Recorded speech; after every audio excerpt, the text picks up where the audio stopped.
time to bring it on. Let's you ready? do it. Okay, Pat, this first question comes from Helen, who says, I found out my husband has told an old girlfriend that he would like to have cuddle time with her and that he's at the end of his rope with my nagging him about possibly having an affair. He told his family he's not in love with me and is not sure he wants our marriage to work. I love him, but this has become overwhelming. I can't trust him. What are my options? Well, your options are that he doesn't want you and he doesn't want your marriage. And this is spiritual adultery. He wants to have cuddle time with an old girlfriend. Come off it. Cuddle time? Yeah. That's a preliminary to other time, believe me. You know, I just want to cuddle, dear. Yeah, sure. Technical term. Technical, yeah. All right.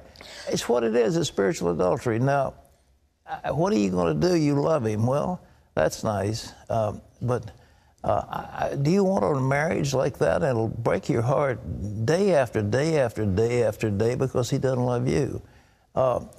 Not being loved is not a ground in the Bible for divorce.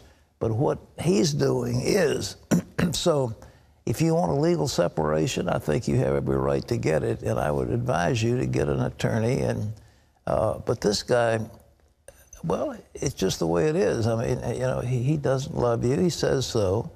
He told his family he doesn't. Yeah, that's crazy. And maybe you can fix it. Maybe there's something in you, the way you live, that would win him back. I don't understand the dynamics because I don't know either one of you. But I would do everything you can. God is on the side of restoring, not destroying. So keep that in mind. All right. This is a viewer who says, Dear Pat, what exactly is the Wailing Wall in Jerusalem, and what book are Jewish people praying from as they rock back and forth and pray? What are they praying? Is it biblical?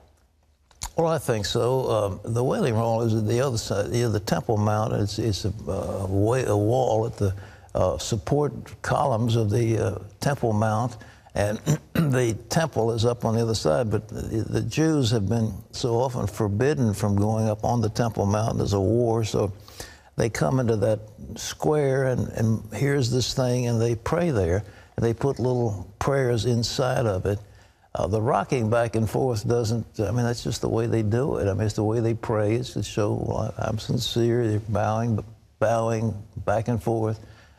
Does that make their prayers more effective? If they think so, maybe, but I don't recommend it as something, a practice that's in the Bible. But it just is, I'm bowing before you, I'm asking for this, and I'm bowing again, I'm asking for that. All right. This is Penny, who says, Dear Pat, what's the difference between a tithe and an offering, and where are your tithes and offerings supposed to go? Well, it's a little complicated. A tithe is a tenth of your income. An offering is whatever like amount, a gift, right? like a gift on top of the tithe. And where they're supposed to go, the example in the Old Testament was Abraham was blessed by Melchizedek, and he gave him a tithe of his possessions. So of his income anyhow. So that says that your tithe would be where you're blessed. So that's the Old Testament. And what about offerings can be really to whatever? Wherever, that's right. But, you know, a lot of churches think, well, your tithe belongs to the local church. Well, that's a good deal for them. But I think there's so many, the Church of God has got so much. They're educational, they're missions, they're broadcasting operations. There are all kinds of things that are part of the Lord's church, and you give where the Lord leads you.